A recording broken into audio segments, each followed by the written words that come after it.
The billionaire had everything money could buy, but when he disguised himself as a homeless man in a battered wheelchair, the first woman he met did something that made him forget every lesson wealth had ever taught him. She did not ask who he was, what he owned, or what he could give her. She simply knelt beside him on a crowded sidewalk, placed her last sandwich into his trembling hands, and walked away without knowing that the broken-looking stranger in front of her owned half the building surrounding them. If you believe kindness, forgiveness, hope, and second chances can change a person's life, take a moment to like this story, share it with someone who needs hope today, and subscribe to our channel so our family can continue sharing emotional journeys that remind us what truly matters. His name was Everett Callaway, a 38-year-old billionaire whose photograph appeared regularly in business magazines and whose signature could move millions of dollars with a single stroke of a pen. He lived in a magnificent estate overlooking the city, traveled in private aircraft, owned luxury hotels, and had more employees than most people had friends.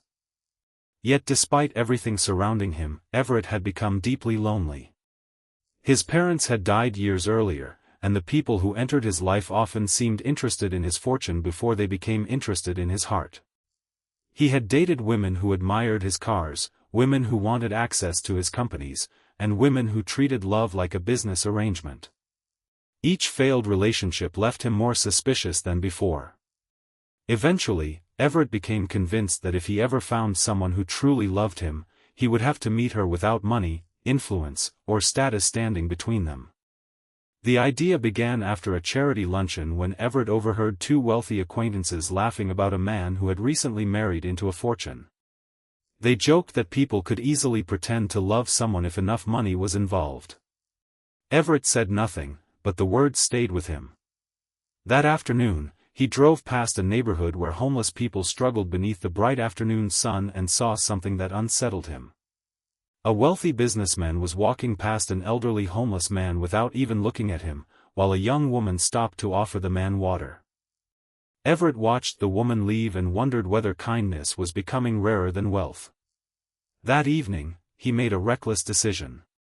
He would temporarily disappear from his own world and become someone nobody would want anything from.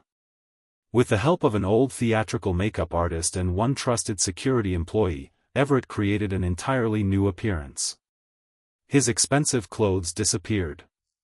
His hair was altered, his face was made weathered and tired, and he wore old clothes that made him look years older.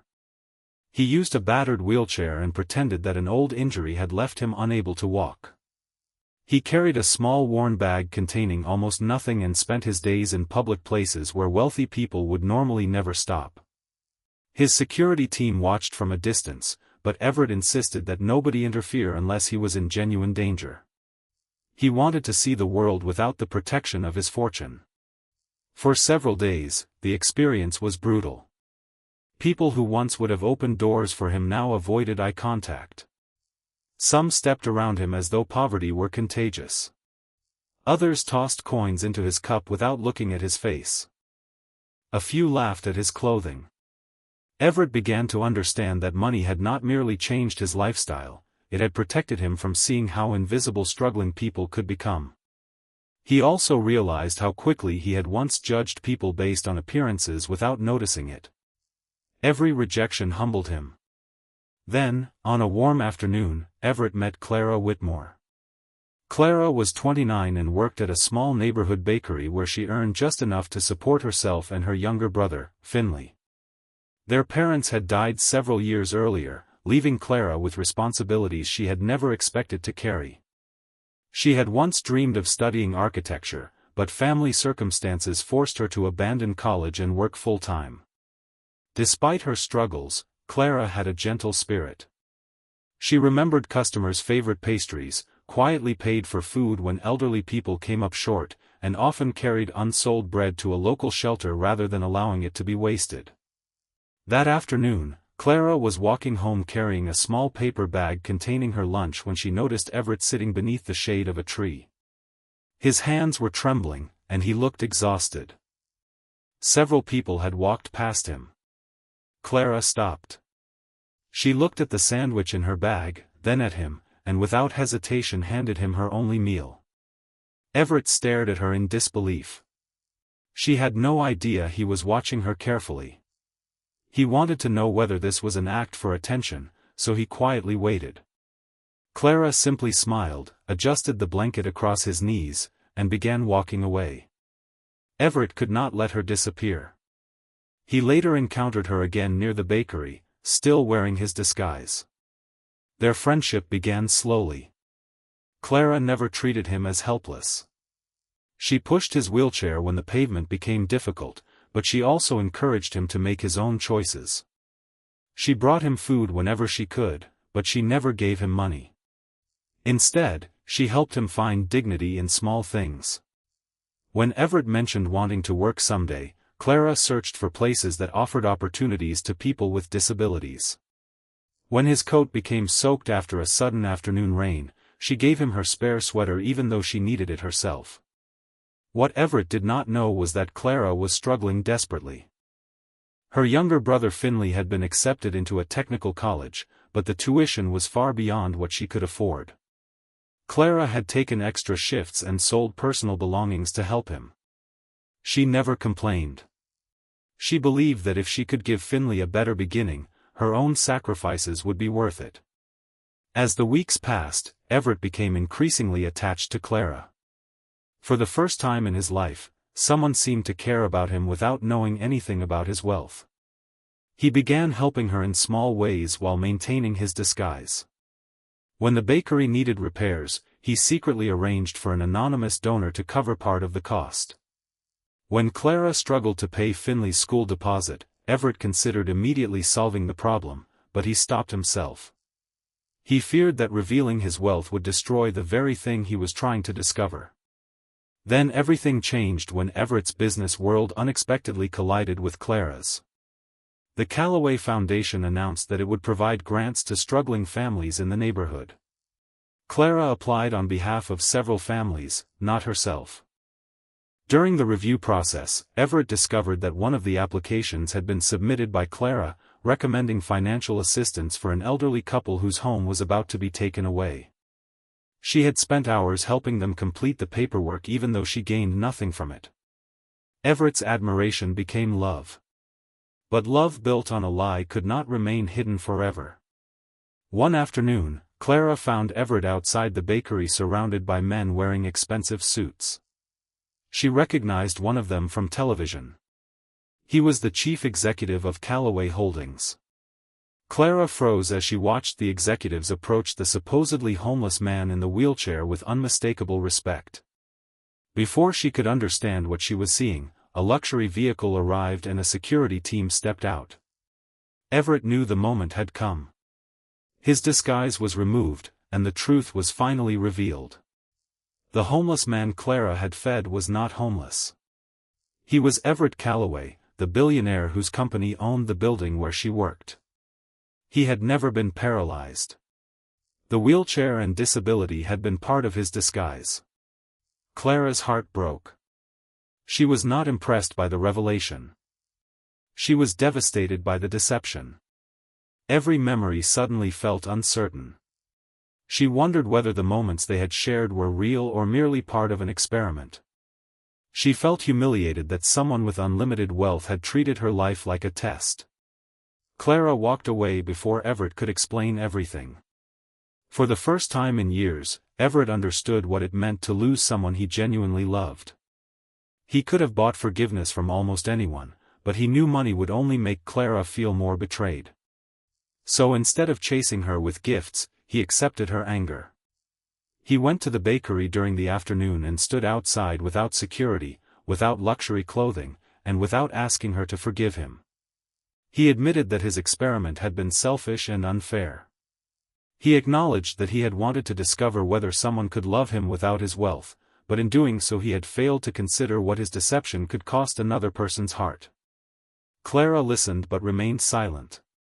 Everett told her that if she never wanted to see him again, he would respect her decision. Days passed.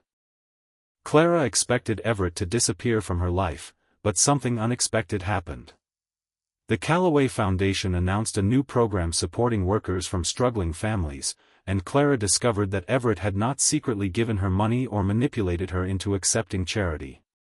Instead, he had created a scholarship and housing assistance program open to everyone in the neighborhood. Clara also learned that the elderly couple she had helped had received support, and several other families had been saved from eviction. She realized that despite the terrible way Everett had entered her life, something inside him had genuinely changed. Everett had changed too. His experiment had begun because he wanted to know whether someone could love him without money. But Clara had taught him a deeper truth. Love was not a prize that could be tested or purchased. It was something built through honesty, vulnerability, sacrifice, and respect. He had spent years protecting himself from people who might use him, only to become the person who had used someone else's trust. One bright afternoon, Clara visited the foundation office. She did not go there for money. She went because she wanted to understand what Everett was trying to build. She discovered that he had personally started visiting shelters, funding rehabilitation programs, supporting disabled workers, and meeting families who had previously been invisible to him. He was no longer pretending to be poor to understand suffering. He was using his wealth to reduce it. When Clara finally saw Everett again, he was sitting in an ordinary office wearing simple clothes. There were no cameras, no assistants, and no extravagant gestures. She told him that she could not forget what he had done, but she could see that he was no longer the same man who had begun the experiment. Everett did not ask her for instant forgiveness. He simply thanked her for teaching him that being rich did not make him important and being poor did not make anyone less worthy.